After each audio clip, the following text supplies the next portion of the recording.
오늘은 기쁨으로 다시 시리즈 11번째 시간으로 영적 분별력이라는 말씀으로 은혜를 나눌 때 큰 은혜가 임하게 되기를 축복합니다. 바울이 빌립보 성도들을 향하여 기도합니다. 기도하기를 9절에 보니까 너희 사랑을 지식과 모든 총명으로 점점 더 풍성하게 하사. 무슨 말씀입니까? 누군가를 더 풍성하게 사랑하되 지식과 총명으로 해야 함을 바울은 기도하고 있습니다. 뚝에 있는 풍요로운 물이 뚝 안에 있을 때 사람들에게 유익하는 것처럼 만약에 그 뚝이 무너져 내리면 그 풍요로운 물은 사람들에게 더 이상 유익을 주는 것이 아니고 재난의 도구가 된다라고 말씀을 드린 것처럼 마찬가지로 우리가 서로 사랑해야 됩니다. 그러나 사랑이 점점 더 풍성해야 하지만 그러나 지식과 총명이라는 뚝 안에 있을 때 그 사랑이 우리에게 복이 되는 것입니다. 사랑하는 여러분, 사랑하십시오. 더 많이 사랑하십시오. 풍성하게 사랑하십시오. 그러나 통제장치가 필요합니다. 지식과 총명입니다. 이것이 있을 때 그 사랑이 우리들에게 복이 되고 유익할 수 있는 것입니다. 이어서 바울의 두 번째 기도 제목이 등장합니다. 10절에 보니까 같이 읽어요. 시작. 너희로 지극히 선한 것을 분별하며 또 진실하여 허물 없이 그리스도의 날까지 이르고. 지금 바울의 두 번째 기도 제목이 이어지고 있습니다. 지극히 선한 것을 분별하며 또 진실하여 허물 없이 그리스도의 날까지 이르게 하여 주시옵소서 기도합니다. 여기 바울의 두 번째 기도 제목은 지극히 선한 것을 분별할 줄 아는 하나님의 지혜를 구하고 있었던 것입니다. 여기 분별하다라는 말이 헬라어로 도키마제인이란 말인데 무슨 말이냐면 시험하다, 신중하게 시험해 보아서 결정하거나 그리고 판단하는 행위를 가리키는 단어가 바로 분별하다라는 단어입니다. 즉 하나님의 시각으로 그리고 하나님의 지혜로 모든 것들을 바라보는 그러한 하나님의 시각을 말씀하는 그러한 단어인 것이죠.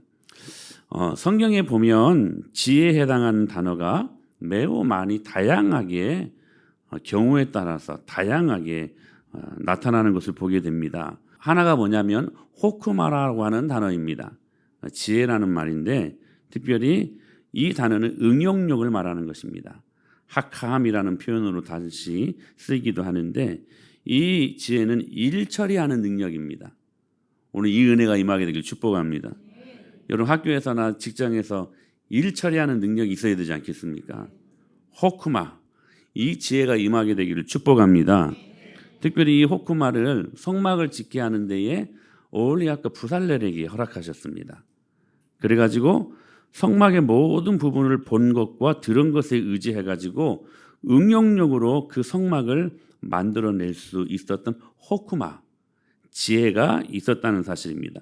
그런데 이 응용력은 전제가 있습니다. 뭐냐면 본 게 있어야 된다는 사실입니다. 여러분 말씀 봐야 공부 잘합니다. 그 지혜가 공부 잘하는 지혜가 유익하다는 사실이에요. 사랑하는 여러분, 하나님의 꿈과 하나님의 환상을 봐야 여러분의 가정도 사업도 경영이 제대로 이루어집니다. 이게 본 게 있어야 응용할 수 있다는 거예요. 사랑하는 여러분, 새벽마다 말씀 보고 하나님을 보는 자가 응용력으로 하루를 지혜롭게 승리하며 살 수 있게 된다는 것입니다. 사랑하는 여러분, 주님을 보십시오. 그리고 그 말씀을 들으십시오. 하나님을 보는 자가 응용력을 갖고 승리하며 살 수 있다는 것. 오늘 이 호쿠마의 지혜가 여러분들 심령 속에 임하게 되기를 축복합니다. 또 하나의 지혜가 있는데 바로 삔. 이 삔은 뭐냐면 통찰력을 말하는 명철이라는 단어입니다. 자, 호크마라는 단어가 말씀에서 나오는 지혜라고 한다면 이 삐는 뭐냐면 말씀을 전하면서 나오는 힘입니다. 우리가 누군가에게 말씀을 전하고 가르치고 그리고 설교하고 할 때에 통찰력이 생기는 것이죠. 사랑하는 여러분, 말씀을 받을 때 이 삔 통찰력을 경험할 수 있게 되기를 축복합니다. 근데 이 통찰력은 언제 생긴다고요? 말씀을 가르치고 증거하고 전도할 때 생기는 지혜라는 사실입니다. 저는 참 감사한 게 이 목사라는 이 귀한 사명이 저를 살게 합니다. 설교할 때마다 여러분들의 내면을 바라보게 하는 통찰력이 생깁니다. 참 귀한 지혜 같아요.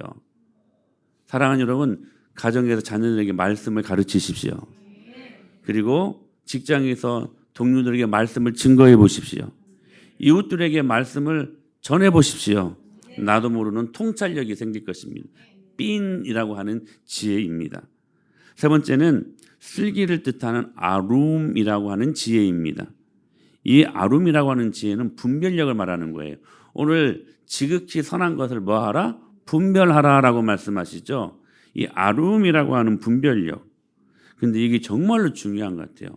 이 분별력, 이 아룸이라고 하는 지혜는 받아들이는 것과 그리고 거절하는 경계를 철저히 잘 아는 지혜입니다. 우리가 누군가의 말에 여러분 그 말이 하나님으로부터 온 것인 줄 알고 그 말씀을 받는 것, 이것이 사람에게서 사단으로부터 온다는 사실들을 깨닫고 그 모든 말들을 거절한다라고 하는 것은 굉장한 지혜가 필요한 일 아닙니까? 인생에 많은 아픔들 중에 하나가 뭐냐면 받지 말아야 될 것들을 받고, 그렇죠? 그리고 거절해야 될 것들을 거절하고, 그리고 그 반대로 때론 우리가 영접해야 될 것들을 영접하지 않고 거절해야 될 것들을 거절하지 않는 그 아픔 때문에 오는 인생의 고통들이 있지 않습니까? 오늘 이 아룸의 지혜가 여러분들 안에 임하게 되기를 축복합니다. 분별력. 하나님께로부터 온 것은 받으십시오. 그러나 사단으로부터 오는 것은 거절하십시오. 아룸, 분별력이 필요하다는 거예요. 그래서 잠언 22장 3절에 보면 이런 말씀이 있어요. 슬기로운 자는 재앙을 보면 숨어 피하여도 어리석은 자는 나가다가 해를 받느니라. 근데 재미있는 것은 뭐냐면 이 아룸이라고 하는 단어를 소개할 때마다 항상 어리석은 자, 패티라는 단어가 같이 동반해서 기록되는 것을 많이 봅니다. 보십시오. 슬기로운 자는 재앙을 보면 숨어 피하여도 어리석은 자는 나가다가 해를 받는 지혜가 생긴다는 거예요. 지혜가. 그 다음 말씀, 어리석은 자는 온갖 말을 믿으나 슬기로운 자는 자기 행동을 삼가느니라. 그 분별력이 하나님이 주시는 지혜로 임하게 된다는 사실입니다. 이 악한 세대에 무엇보다도 필요한 지혜가 아룸이라고 하는 지혜인 것임을 믿습니다. 사랑하는 여러분, 지혜를 구하십시오. 그리고 또 한 가지 마지막 지혜가 있는데 그게 뭐냐면 경험적 지식을 말하는 다하트라는 지혜입니다. 이것은 경험적 지식이에요. 여러분, 경험적 지식은 누구에게 있습니까? 주로 나이 어린 사람? 아니죠. 나이가 좀 많은 사람들한테 이 경험적 지식이 있죠. 그래서 성경은 이 백발의 가치를 굉장히 높게 평가하곤 합니다. 산전, 수전, 또 뭐예요? 공중전, 또 하나 있대요. 우주전. 스타워즈, 우주전. 나이든 지혜자. 이게 왜 가능할까요? 오래 살면서 경험한 수많은 인생의 공고하고 그리고 여러 가지 많은 고통의 문제들, 고난의 문제들이 있지 않았겠습니까? 그 고난을 거치면서 경험한 수많은 지혜들. 그래서 유대인들은 고난을 통과한 사람들을 귀히 여긴다고 합니다. 유대인의 최대의 자산은 부족함에 있다라고 말합니다. 그들은 고난을 감추고 싶은 것, 부끄러운 것으로 여기지 않는다는 거예요. 오히려 큰 재산으로 여긴다는, 그게 뭐냐면 다아트, 경험적 지식이라고 하는 것입니다. 사랑하는 여러분, 오늘 이 악한 세대에 여러분들이 여러 가지 많은 것들을 구하고 기도해야 됨을 우리는 믿습니다. 물질도 구하십시오. 건강도 구하십시오. 그리고 여러분 여러 가지 많은 필요한 것들을 구하십시오. 그러나 무엇보다도 지혜를 구하십시오. 호크마 그리고 빈, 룸, 다트를 구하십시오. 그 지혜가 여러분의 가정을 살리고 여러분의 자녀들을 살게 할 것을 믿습니다. 그래서 바울은 말합니다. 너희들은 이 세대를 본받지 말고 오직 마음을 새롭게 함으로 변화를 받아 하나님의 선하시고 다 같이 기뻐하시고 온전하신 뜻이 무엇인지 분별하도록 하라. 지극히 하나님의 선하신 거, 기뻐하시고 온전하신 뜻이 무엇인가 분별하라. 그렇다면 바울은 오늘 본문에서 무엇을 분별하라라고 우리들에게 권면하고 있습니까? 다시 한번 10절 말씀입니다. 시작. 너희로 지극히 선한 것을 분별하며 또 진실하여 허물 없이 그리스도의 날까지 이르고 여기 지극히 선한 것을 분별하라고 말씀하고 있습니다. 이게 바울이 첫 번째 지식과 총명을 구하는 기도의 목적입니다. 왜 지식과 총명의 은혜를 구해야 되느냐? 여기 지극히 하나님의 선하신 것을 분별하기 위해서. 그 분별함에 위해서 하나님의 사랑이 이루어져야 되기 때문에. 여기 선한 것이 무엇일까요? 하나님의 뜻과 하나님의 완전하신 계획을 말하는 것입니다. 기도하라는 거예요. 하나님의 완전하신 뜻과 하나님의 완전하신 그 계획을, 그 하나님의 섭리를 알아가기 위해 그 지혜를 위해 기도하라고, 분별하라고 말씀하고 있는 것입니다. 그리하여 그 하나님이 지극히 선한 것으로 진실하여 오늘 본문에 보니까 허물 없이 그리스도의 날까지 이르도록, 재림의 날이죠. 그리스도의 날까지 이르도록 해야 한다라고 말씀하신 것이죠. 여기 지극히 선한 것을 분별하며 진실하여 그리고 허물 없이 그리스도의 날까지 이르도록 해야 될 것을 지금 말씀하시는 이유가 있는 거예요. 여기 진실하다라는 말은 순수한 금을 판정할 때 쓰는 단어입니다. 사랑하는 여러분, 우리는 모두 예수님 앞에 설 때 순금이 되어야 함을 믿으시길 바랍니다. 순금 같은 성도, 모든 불순물이 제거되고 하나님이 쓰시기에 정직하고 순결하고 깨끗하고 그렇게 정결한 하나님의 순금 같은 성도 되는 것. 할렐루야. 현재의 삶은 영원한 것이 아니지요.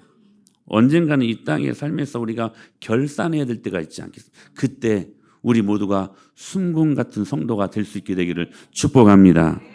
그러므로 우리가 이 땅에서 하나님의 지극한 선한 것을 어떻게 분별하며 살아야 될까? 몇 가지 분별할 수 있는 기준점이 있습니다. 오늘 이 은혜가 여러분들 심령 속에 임하여 참된 것을 분별하고 지극히 선하신 주님의 계획과 뜻을 알아 안전하고 참된 복된 삶을 살아갈 수 있는 저와 여러분이 될 수 있게 되길 축복합니다. 첫째로 하나님의 뜻을, 그분의 선하신 뜻을 분별하기 위하여 첫 번째 우리가 알아야 될 기준점이 뭐냐면 필요인가 아니면 욕심인가 하는 것입니다. 우리에게는 모두에게 욕구가 있죠. 이 욕구가 죄가 아닙니다. 3대 욕구가 뭡니까? 성욕, 식욕, 그리고 수면욕입니다. 잘 먹고 잘 자고 그리고 온전한 가정을 이루어서 그 안에서 이루어지는 참된 성욕은 하나님의 아름다운 가정을 이루는 데에 너무나도 필요한 필요이자 욕구입니다. 기타 명예욕이라는 것이 있고 기타 권력욕 그리고 소유욕, 무엇인가를 소유하고 싶은 욕구, 죄입니까? 아닙니다. 하나님이 우리에게 주신 아름다운 감정들입니다. 욕구들입니다. 문제는 뭐냐면 야고보서 1장에서 말씀하시는 것처럼 같이 읽어볼까요? 시작.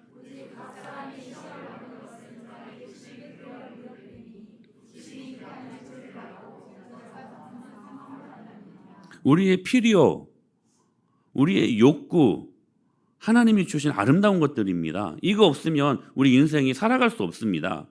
그런데 문제는 뭐냐면 우리들의 욕구와 필요가 무엇을 만날 때? 욕심을 만날 때라는 것입니다. 왜냐하면 그 욕심은 우리를 결코 가만 놔주지 않기 때문에 그렇습니다. 여러분, 욕심은 계속 점점 커지는 습성이 있습니다. 웬만해서 만족할 수 없는 삶을 살게 만들어버려요. 채워지지 않아요. 계속 커집니다. 여러분, 사람이 시험에 빠진 이유가 무엇입니까? 자기 안에 있는 욕심 때문이라는 것입니다. 예를 한번 들어볼까요? 제가 좋아하는 과일 중에 하나가 딸기입니다. 딸기. 딸기 맛있잖아요. 여러분, 딸기가 먹고 싶으면 사 먹으십시오. 어떻게 사 먹어야지? 씨 뿌려가지고 그 날 때까지 기다릴 거요? 사 먹어야지. 근데 딸기가 먹고 싶을 때 여러분 어때요? 막 영적으로 분별해요. 막 이 딸기를 먹을까 말까, 막 영적으로 이것이 얼마나 유익이 있을까 말까. 유거나 그렇게 딸기를 먹니? 아니죠. 아니죠. 그렇게 생각하고 딸기를 먹으면 조금 이상할 것 같아. 여러분, 피곤하면 어떻게 해야 돼요? 자야죠. 자야죠. 여러분, 혹시 어제 주무실 때 내가 지금 자는 게 영적으로 맞나? 막 분별하면서 막 그렇게 잠에 여러분 드셨습니까? 아니요. 잠은 우리의 피곤을 식혀주는 하나님 주신 아름다운 필요이고 욕구입니다. 여러분, 잠 오면 그냥 자십시오. 그리고요, 너무 피곤하게 일하면 힘들어요. 특히 예배드리기 전날 밤에. 그러니까 잠이 오면 잡니다. 이것이 막 영적으로 그른가 옳은가 막 이거 판단하고 자는 거 아니잖아요. 여러분, 취미, 여러분이 기호를 좋아하는 거, 여러분 하고 싶으면 하십시오. 이 취미라는 게 얼마나 우리들의 인생을 여유롭게 합니까? 이것을 막 영적으로 막 분별하고 막 우리 아이들 네일 아트 같은 거 하잖아요. 이거 영적으로 막 분별해 봐. 이거 하면 좀 무섭긴 하더라고. 막 하면 막 영적으로 분별하지 않고 취미로 그냥 하잖아요. 그냥 그럼 하면 되는 겁니다. 여러분, 직장과 진로를 선택할 때요, 여러분 어떻습니까? 하고 싶은 거 하십시오. 적성에 맞는 거 하십시오. 그게 죄입니까? 아닙니다. 다 필요한 것들이고 다 필요한 욕구들입니다. 그러나 중요한 거, 그 필요가 욕심을 만나면 심각해져요. 여러분, 식욕이 욕심을 만나면 탐식하는 자가 됩니다. 에서가 탐식하잖아요. 그래가지고 그 배고픔을 이기지 못하고 그 에서가 동생 야곱에게 팥죽 한 그릇에 장자권을 팔아버리잖아요. 식욕이 너무나도 필요한 욕구이지만 욕심을 만나면 심각해진다는 거예요. 여러분, 피곤하면 자야 됩니다. 쉬어야 됩니다. 근데요, 그 잠이 욕심을 만나면 영적으로 심각한 게으른 사람이 된다는 사실이에요. 나의 기호가 있죠. 좋아하는 것. 나의 취미가 있죠. 근데요, 그 취미가 죄 아닙니다. 필요입니다. 근데 중요한 건 뭐냐면 욕심을 만나게 되면 아주 이상한 쾌락주의자가 되고 만다는 사실이에요. 좋은 직장, 바른 진로를 선택해서 여러분 성공하십시오. 아멘. 성공하십시오. 돈도 많이 버십시오. 중요한 거, 이게 욕심을 만나면 하나님을 모르는 우상 숭배자가 됩니다. 여러분, 사람들로부터 학교에서나 가정에서나 그리고 직장에서나 인정받으십시오. 그러나 그게 욕심을 만나면 그게 인종욕구가 되어서 하나님보다 사람 눈치 더 많이 보게 되고 하나님보다 사람들을 더 무서워하는 비겁자가 된다는 사실입니다. 문제는 우리의 필요와 욕구가 욕심을 만나는 데 있다는 거예요. 사실 우리에게 무언가가 부족해서 우리가 힘든 것은 가만히 분석해 보면 아닌 것 같습니다. 우리의 힘든 것은 다름 아닌 우리 안에 있는 욕심 때문이 아닐까. 그러니까 우리 인생의 모든 문제는 바로 이 욕심에서 즉 욕심, 탐심을 가지고 있으면 우리 인생은 결코 만족할 수 없는 삶을 산다는 사실입니다. 만족할 수 없기 때문에 뭐 하게 돼요? 불평하게 되고 원망하게 됩니다. 여러분, 마음에 원망과 불평이 가득한데 기도할 수 있습니까? 천만의 말씀을요, 부원밖에 하지 못합니다. 여러분, 우리 마음속에 원망과 불평이 가득한데 하나님의 말씀이 받아들여지겠습니까? 하나님 말씀 못 들어옵니다. 여러분, 우리들의 마음에 여러분 만족하지 못하는 불평과 원망이 가득한데 하나님의 말씀이 들어와서 여러분 역사할 수 있겠습니까? 여러분, 우리 인생들은 하나님의 말씀이 들어와서 씨를 뿌림으로 말미암아 좋은 밭대요 30배, 60배, 100배로 결실되고 열매 맺는 인생들이 되어야 되잖아요. 근데요, 원망과 불평이 있으면요, 하나님으로 만족하지 못해서 생겨나는 원망과 불평이 말씀을 받아들이지 못하게 한다는 거예요. 받아들이지 못하니까 어떻게 돼요? 말씀의 역사가 우리의 삶 속에서 일어날 수 없게 된다는 사실입니다. 그러므로 무엇보다도 중요한 게 뭐냐면 하나님의 지극히 선한 것을 분별할 수 있는 지혜가 있어야 된다는 거예요. 욕구 자체가 죄가 아니에요. 즉 우리가 삶에서 갖는 모든 욕구는 우리의 필요를 위해 존재하기 때문입니다. 그러나 중요한 거 다시 말씀드려요. 그 필요가 욕심을 만날 때라는 사실이에요. 자, 그렇다면 중요한 거. 목사님 설교는 다 중요하대요. 중요한 거. 언제 우리의 필요와 우리의 욕구가 욕심으로 바뀝니까? 지금 목사님 계속 욕심 이야기 하는데 잠을 1시간 자다가 2시간 자는 게 욕심일까? 딸기 한 5알 먹다가 한 10개 먹는 게 욕심일까? 그러면 이게 문제가 되는 걸까? 이 욕심이라는 것이 무엇일까? 언제가 필요가 우리의 욕구가 욕심으로 바뀌는 때인가? 우리의 우선순위가 바뀔 때라는 거예요. 제가 이 말씀을 갖고 주석도 살펴보고 강의집도 살펴봤는데 이렇게 해석하시는 분이 한 분도 없더라고. 오늘 우리 공동체에 주신 특별한 은혜입니다. 뭡니까? 우리의 필요와 우리의 욕구 정당한 것이에요.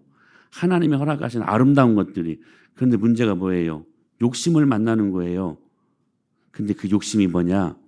우리의 우선순위가 바뀔 때 이것이 필요가 욕구가 아니라 욕심으로 바뀐다는 사실이에요. 우리의 식욕, 기호, 취미, 누군가를 사랑하는 것 다 필요한 것들입니다. 그런데 우선순위가 바뀌면 그게 욕심이 때야. 그때 우리들의 모든 필요는 우리의 모든 욕구는 그때 심각한 문제들로 번지게 된다는 사실입니다. 두 번째, 여러분 지극히 선하신 하나님의 뜻을 분별하기 위해 여러분은 여러분의 모든 우선순위에 하나님의 나라가 있는가를 분별하실 수 있어야 돼요. 여러분 우선순위의 문제를 조금 더 깊이 한번 생각해 보십시다. 여러분들 무엇을 위해 기도하고 있습니까? 우리가 누군가를 사랑하고요.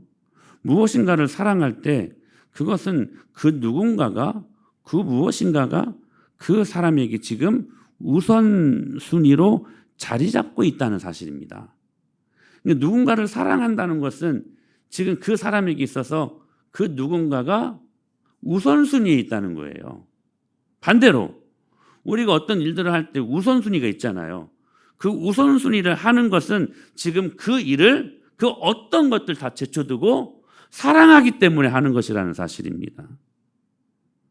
그러므로 지금 여러분들이 가장 관심 갖고 집중하고 있는 우선순위 있는 모든 그것이 지금 여러분들이 가장 집중하고 있는 가장 사랑하는 그 무엇이 될 수 있다는 사실입니다.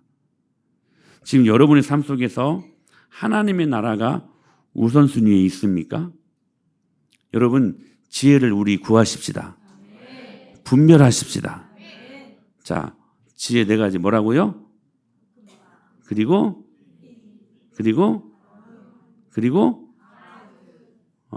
외우기 어렵죠. 그래서 제가 외우기 좋게 연상법으로 친절하게 설명해 드릴게요. 호쿠마라고 하는 핀, 머리에 이게 핀 있잖아요. 핀. 호쿠마라고 하는 핀은 아름 다트 이거. 그러면 이제 외우기 쉽죠 이제. 집사님 웃을 때는 웃어야 돼. 예? 비웃지 말고. 자, 호쿠마 핀은 아름 다트. 자, 시작. 호쿠마 핀은 아름 다트. 자, 호쿠마가 뭐라고요? 응용력의 지혜. 그 다음에 핀, 통찰력, 아름, 분별력, 슬기로운 거. 그리고 다하트, 경험적 지식. 여러분, 이 네 가지의 완벽한 지혜를 구하십시오. 성경은 말씀하시죠. 누구든지 지혜가 부족하거든 모든 사람에게 후히 주시고 꾸짖지 아니하신 하나님께 구하라. 그럼 주님이 주신대요. 지혜를 구하십시오. 우리 특별히 부모 세대들에게 무엇보다도 필요한 게 지혜 아닙니까? 우리 자녀들에게도 마찬가지입니다. 이 지혜를 주셔서 모든 것들을 영적으로 분별할 수 있는 능력을 허락하여 주시옵소서. 여러분 기억하셔야 돼요. 여러분의 모든 우선순위의 자리에 하나님의 나라가 있는가? 이런 거죠. 구체적으로 적용하면 나의 분주함이 하나님을 위한 분주함인지 나를 위한 분주함인지, 나의 기쁨이 하나님을 위한 기쁨인지 아니면 나를 위한 기쁨인지 분석해 보라는 거예요. 지금 내가 필요한 것들 있잖아요. 그 필요가 하나님을 위한 필요인지 아니면 나를 위한 필요인지, 우리 소원하는 것들이 있잖아요.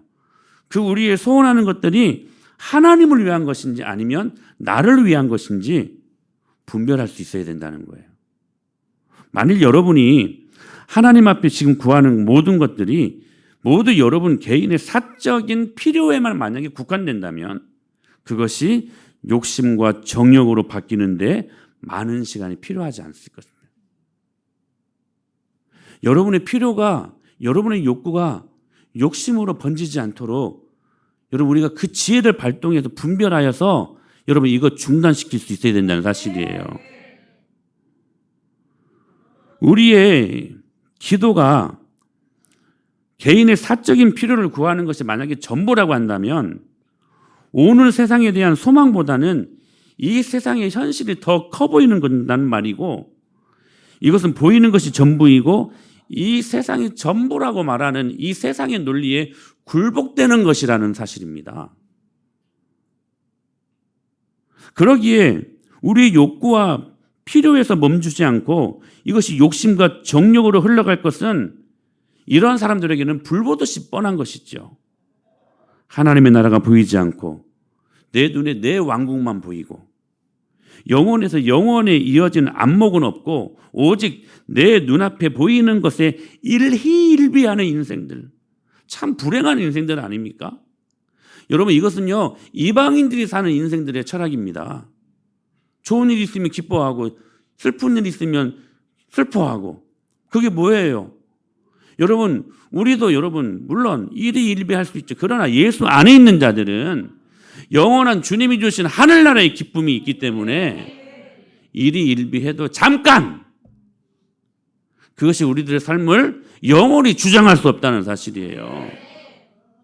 저 하늘나라의 영광을 소망하시면서 이 모든 것들을 초월하여 역사하시는 주님의 선하심들을 바라볼 수 있는 영적인 안목이 필요하지 않겠습니까? 기독교는 단지 우리 안에 욕심을 비우는 정도가 아닙니다. 뭐 불교같이 우리들의 마음을 비워야 된다, 아니요, 그 정도가 아니에요.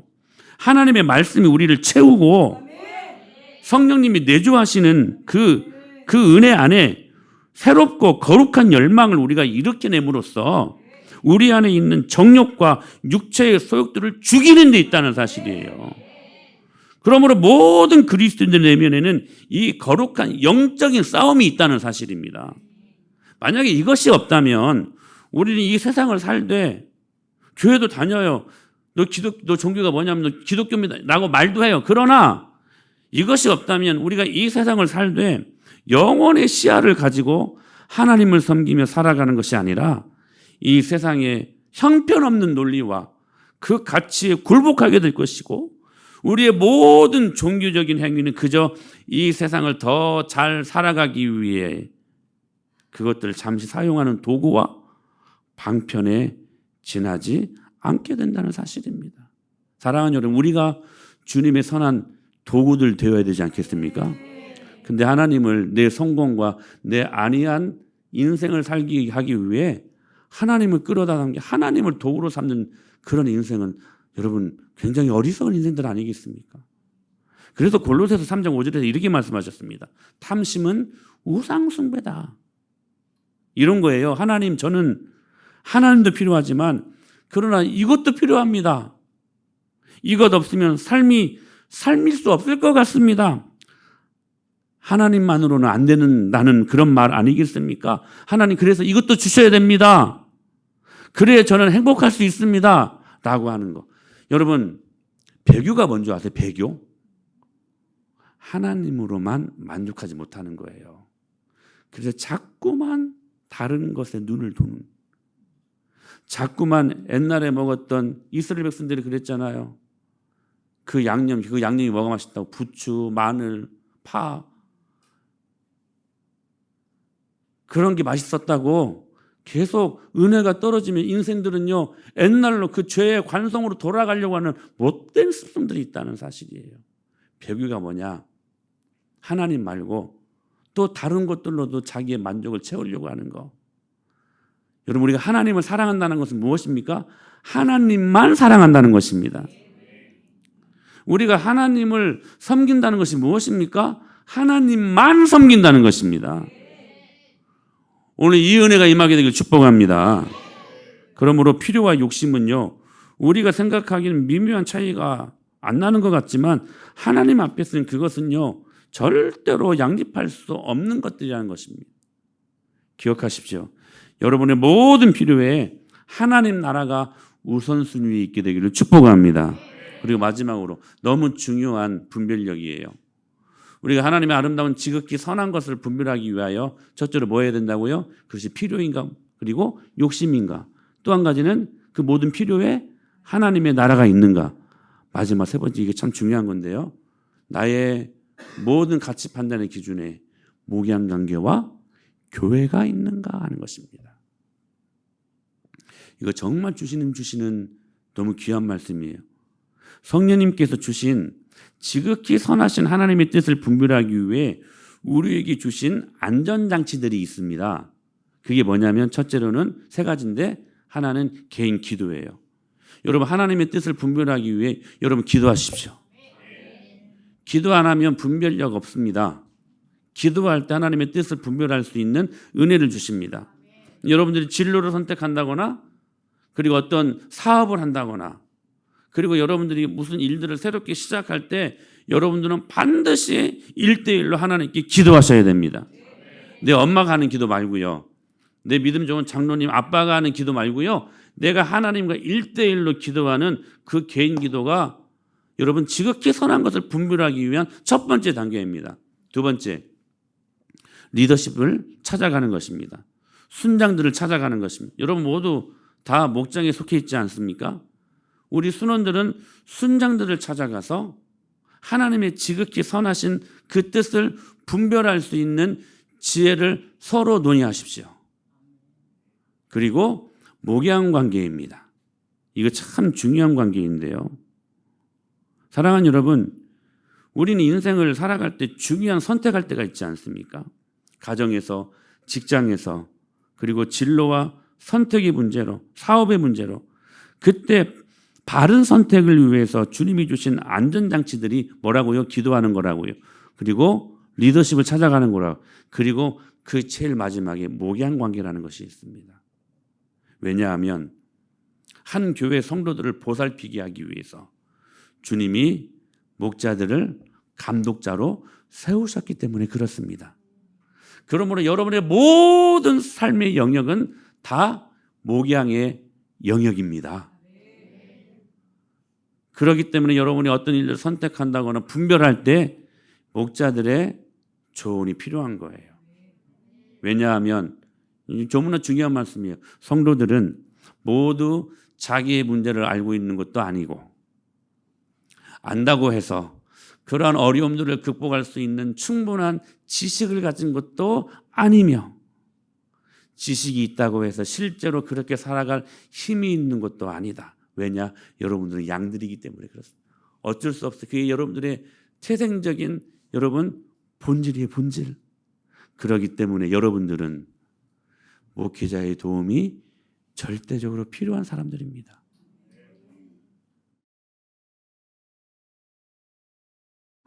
이 목양관계의 최종 목적은 예수님의 몸이신 교회에 접붙여지는 것이기 때문에 교회에 접붙여져 있어서 교회 중심으로 살아갈 때 우리는 가장 안전하고 가장 축복된 삶을 살 수 있기 때문에 여러분의 모든 영적인 모든 분별력 제일 마지막에 목양관계와 교회가 있어야 된다는 사실이에요. 그러므로 여러분의 모든 필요가 교회와 만약에 목양관계를 떠나 있다면 그게 바로 욕심이고 그 욕심 때문에 어려운 인생을 살아가게 되는 것입니다. 여러분의 모든 인생과 가정의 최종 판단과 최종 결정에 교회가 있게 되기를 축복합니다. 이거 너무나 중요한 말씀이에요. 많은 그리스도인들이 어떤 대소간에 가정적으로 인생적으로 큰 일들을 결정할 때 이거 다 무시하고 기도도 안 합니다. 리더십들에게 상의도 안 합니다. 목양관계라고 하는 아름다운 장치들을 사용하지 않습니다. 그러다 제 멋대로 살다가 그러다 제 멋대로 죽어가는 인생들이 얼마나 많은지 모릅니다. 주님이 우리에게 이 안전장치들을 알려주셨으니 영적으로 잘 분별하여 하나님의 지극히 선한 것들을 바라보고 가장 축복된 삶을 살아갈 수 있게 되길 축복합니다. 이것에 실패했던 인물들이 있었어요. 뭡니까? 엘리멜렉과 나오미 가정이었어요. 베들레헴의 흉년이 임했습니다. 중요한 것은 이 흉년에 임하는 나오미 가정의 반응이었어요.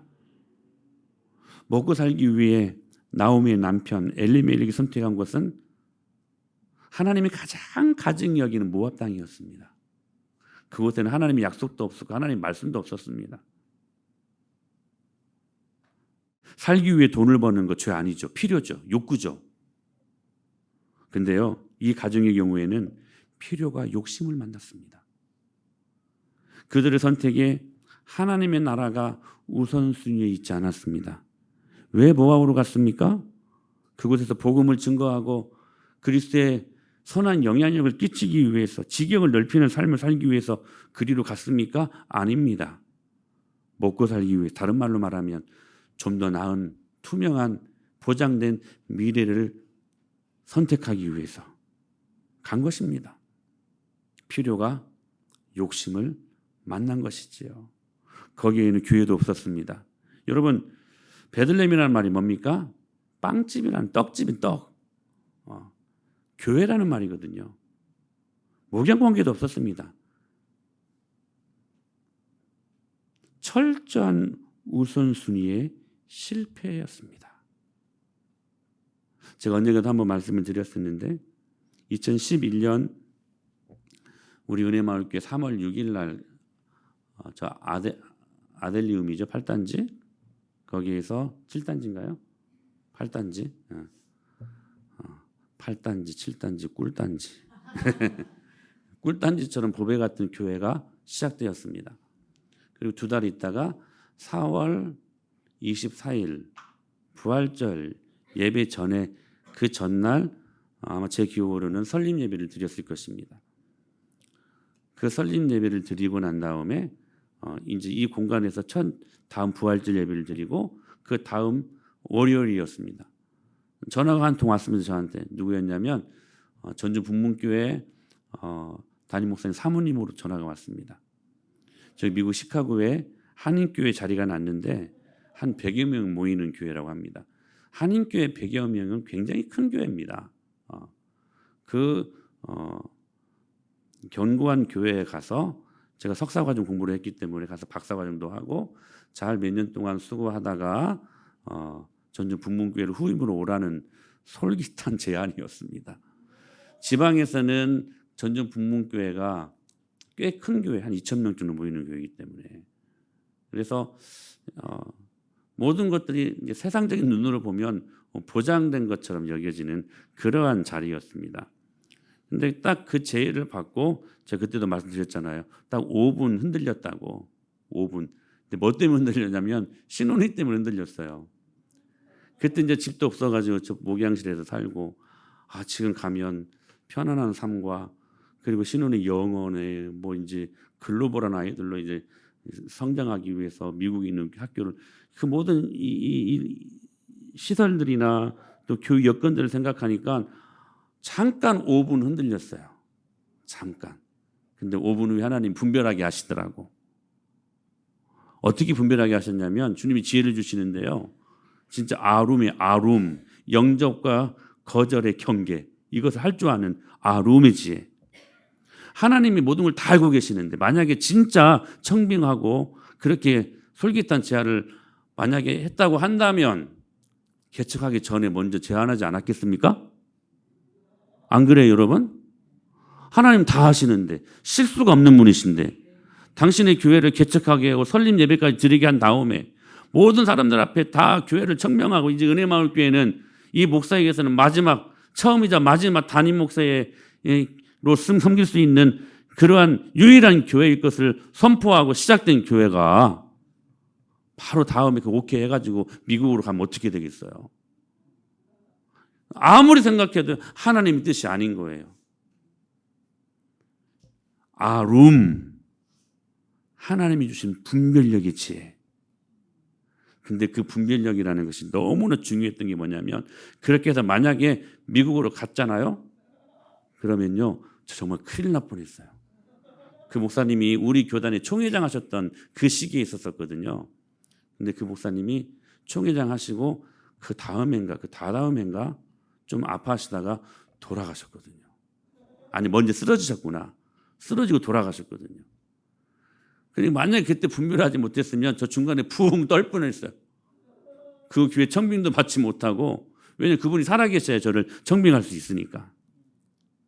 사랑하는 여러분, 여러분의 모든 판단과 결정에 이것이 필요인가 욕심인가를 잘 점검하십시오. 그리고 그 필요에 하나님의 나라가 우선순위로 있는가를 점검하십시오. 그리고 마지막까지 여러분들의 가치 판단의 마지막까지 결코 놓지 말아야 될 게 뭐냐면 목양 관계와 교회가 있다는 사실들을 기억하고 여러분 결국 이 엘리멜렉 나오미의 가정이 그 결과가 어떤지 여러분 너무나 잘 아시잖아요. 다 죽고 나오미와 두 자부만 남잖아요. 오르바와 룻만 남지 않았습니까? 하나님의 지극히 선한 것을 분별하는 것은 너무나도 중요한 일입니다. 점검하십시오. 여러분의 모든 선택이 나의 필요 때문인가 욕심 때문인가? 나의 우선순위에 하나님의 나라가 있는가? 그리고 목양 관계와 그 마지막에 교회가 있는가? 그 아름다운 지혜를 가지고 하나님 앞에 바르게 서는 저와 여러분이 될 수 있게 되기를 예수님의 이름으로 간절히 축복합니다.